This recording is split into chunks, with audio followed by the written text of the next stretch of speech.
Hey Rob, welcome to the Happy Dealmaker. Hey Scott, thanks. How's it going on your end? Yeah, no, it's super good. As you know, we just kind of finished this summit up last week, which was, or maybe 2 weeks ago now, but it's like I definitely feel the wind burn from it, but it worked out really well. Yeah. So Absolutely. And if anybody's watching and they don't know what you're referring to, they definitely missed out because I was in attendance on the exit summit there, and it was fantastic. My only regret is that I didn't upgrade and get to keep the audio afterwards. yeah, well, maybe I can hook you up. Oh, that'd be sweet. I got the access to the back. Yeah, and it's Yeah, you still got the VIP pass. yeah, we're just talking about what we're gonna do with it today, as far as like we're gonna run the summit again next year, 100%, because it was such a success. But the content from this year was so good. So the girl that kind of built it out with me, Dominique, she's going to today set it up so people can still get access to that kind of on kind of like a green basis. Like what do they call that? Evergreen. Yeah, until next Yeah, year's yeah. summit. So yeah, but today, like we're talking a different topic today. Just kind of, you finished a deal recently, and there was a little bit of I don't know, if it was an issue but it was raised that inventory became a thing in that transaction. And I've definitely gone through a few deals and have a story that I can tell here to the listeners of when inventory hung the deal up a little bit. So I think it's an interesting topic to talk about, and people don't always think about it in the transaction. And yeah, so that's what we're talking about today. So maybe just a little bit about kind of what you came up with the topic. It seems like all the guests that I bring on, they come up with the topic. So maybe lead us in why you thought about this topic. Well, I definitely thought about this topic, and the reason being is I'm not too sure if very many business sellers or buyers understand or realize that in a negotiation of a business, there are several little negotiations. And one of those negotiation topics is going to be inventory. And this is a very hot topic because if there isn't a good understanding, or like this could be the end of the deal. Yes. So that's why I kind of wanted to talk about this and really get share my point of view and see what you have with your experience out there as well. So should we start off with that? Like, how would you explain to a first-time buyer the inventory process? Yeah. Well, the biggest thing is that like you said, when you sell your business, you're selling a combination of all the assets, right? And like whether you're doing a share sale or an asset sale, it doesn't really matter. It's like you're selling the pieces of your company. And one of those big pieces that you're selling is working capital. And like within that working capital is the inventory. But people, like you say, they don't really think about their inventory as much as a tangible asset because it's fluctuating. It's fluid, right? It's changing all the time, and that's why it's sometimes like a difficult one to kind of nail down for what you're going to do, what you're going to allocate to that in your sale. And that when people just make an offer like, oh, I'll buy your company for $1 million, you're like, yes, I'm going to sell my company for $1 million. But maybe you have $300,000 of inventory, and you think that you're going to get paid $300,000 on top of that because like you sell for $1 million, they're going to buy me inventory as well, so I'm selling for 1.3.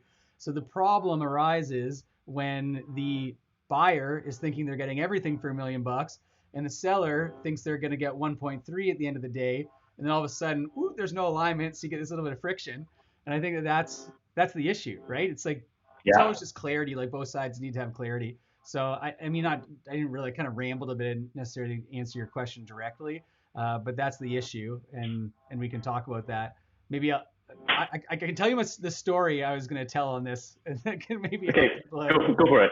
as well. So I was selling. This is probably 5 years ago now. I was selling a bakery, and earlier in my career, so I didn't really necessarily know like how to navigate that inventory piece until it kind of came up at the end.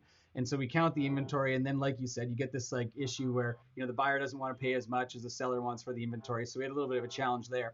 And then I said to the seller, I'm like, okay, we finally got this nailed down. Like everyone's agreed upon like how much inventory is transferring with this company. We've done the count of the inventory. Everyone's kind of on board.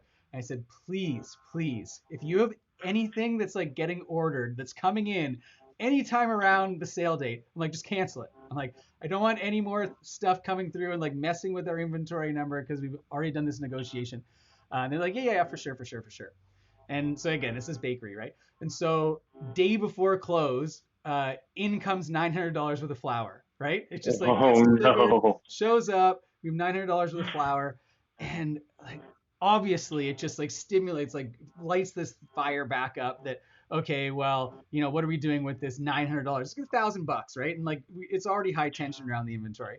So what happens? Like, what do you think happens? Like, this is what happens. It's like they fight a little bit more about who's going to pay for this inventory, and I'm standing there like, okay, like forget it. I'm like, how about this? How about I buy half this flour? I never comes to my house. I never use it. I'm never baking bread with it. And then you guys can like now we're solved half the problem. And now you guys can like deal like split the other half and we can move on all move on with our lives. And they're like, okay, fine. Like that's what we'll do, right? So like right after that, I call my wife and I go, hey, I just bought $450 worth of flour and I'm coming home. She's like, why would you ever buy $450 worth of flour? I'm like, don't worry, we'll never see it. It's never showing up on our doorstep. It's just like a story that I got to tell you from this day. But that's kind of my inventory story to try and like let people know that it can become an issue and it can hang up deals.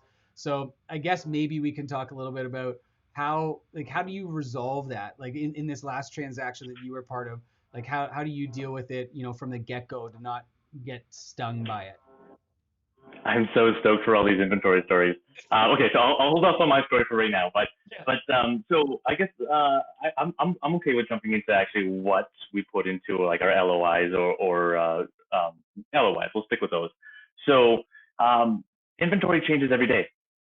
People buy, which is exactly what you want with a business, and then orders come in, just like you had mentioned. So since it changes every day, it's a variable. So what I do with my deals is that it's set out that during the due diligence, we will agree upon how the inventory is going to be counted, Hmm. and it will be counted no less than 5 days, or sorry, no more than 5 days before close, because again, that changes every day. So you need to get it as close to closing as possible. Hmm. So let's just agree in writing now between buyer and seller. How are we going to value this? Is it dollar for dollar? It all depends on the industry and everything. The most recent would be retail that I helped out with, and but expensive products for retail. And so we had to agree. It was also they're also designer products too. So are they still applicable a year since they've been purchased? Have they been Yeah. sitting here? Are they known as dead inventory? Right? How are we going to tackle that? Every single one of these questions we need to tackle during due diligence, so that come closing, like what you had expected, we have everything already laid out. Although it doesn't solve all the problems because you can't solve for everything. But if you can try and get that agreement ahead of time during due diligence on how we're going to count it, that'll make it so much easier. But then I also, when I'm helping out my sellers, I tell them to go ahead and do like a pre-inventory count, Yeah. because some folks just the inventory is not fun. No, nobody likes doing it, Yeah. especially if it's a candy store. Try and do that one. Yeah, so I always recommend a yeah, one gumdrop, two gumdrop. Yeah. So I always say do a pre-count because I've had a transaction go through that the inventory at close was actually $100,000 less than what the balance sheet had. So that's a big one. $900 of flour is one, but $100,000 in inventory, that's Yeah. huge. Yes. So so to my sellers, please do a count ahead of time. It will save you so much headache. But then let's get things, I guess, negotiated in due diligence before close. Is kind of is how I do it. How do you go about it? Yeah, for sure. Like for us, because there's two things that you kind of highlighted there, right? And it's all about setting expectations. Like as long as the seller and the buyer's expectations are, in alignment, then likely your deal is going to continue moving forward. But from the inventory perspective, I like to even go like a step further, and that's like what goes in. Like for us, it goes into the sim, like the offering memorandum, the book, like whatever you want to call it, right? Because that's the trigger point, like for the seller to go, okay, how much inventory do we actually have? Let's count it. Let's figure that out. Okay, now the big question is, how much do you want to sell with your company? It's like Mm-hmm. within the purchase price kind of thing, right? So you kind of get that set up at that point. And so then they know, okay, yeah, I mean, going back to our flour, it's like, yeah, I have 10,000. Well, no one has $10,000 worth of flour, right? But it's like, if that's the amount that you're going to have, and that's like, let's use your $100,000 example, right? So the $100,000 worth of inventory is average what the company has. How much of that do you want to include in your purchase price? and then that kind of negotiation happens with the seller and themselves before you like kind of even go to market, right? So they've got that under control. Like, okay, I'm going to sell my business for this, but it's going to be inclusive of this much inventory, and then they can choose. They can go, no, I only want to include $50,000 in my $100,000 inventory, and I want the buyer to pay that extra $50,000 because maybe their inventory fluctuates over time.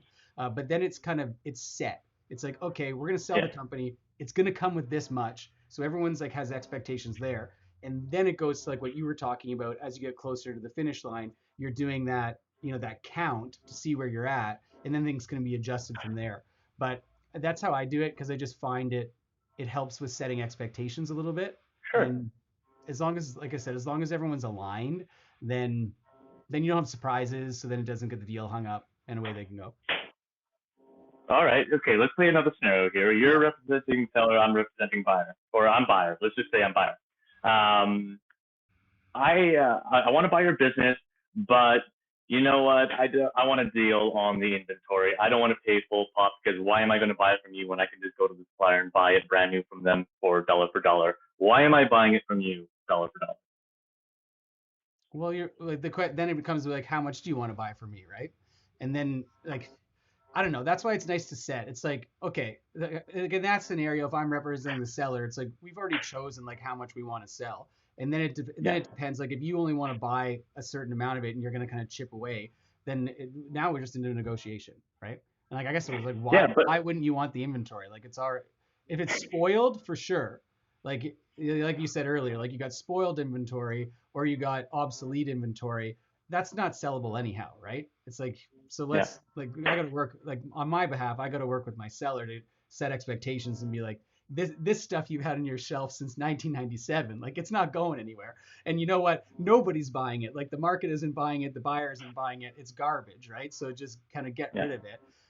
But if we're talking about inventory that's good and sellable, it's already shelved, like you need it to operate the business, then why would you want to not buy it from the seller? Why would you want to Boom, yeah, right there. yeah, That's one of my this okay. Let's switch. I'm going to switch to the buyers, as in like a PSA for the buyers. yes, If a business has been successful for so many years based on their operations, and if they've been using and ordering this inventory for 10, 20, 30 years, we can kind of think and assume that this is what the clients or the customers want. So it's just like, why would you want to disrupt the business and not take or carry forward how it has been? Unless you want to completely revamp the business, sure, why not?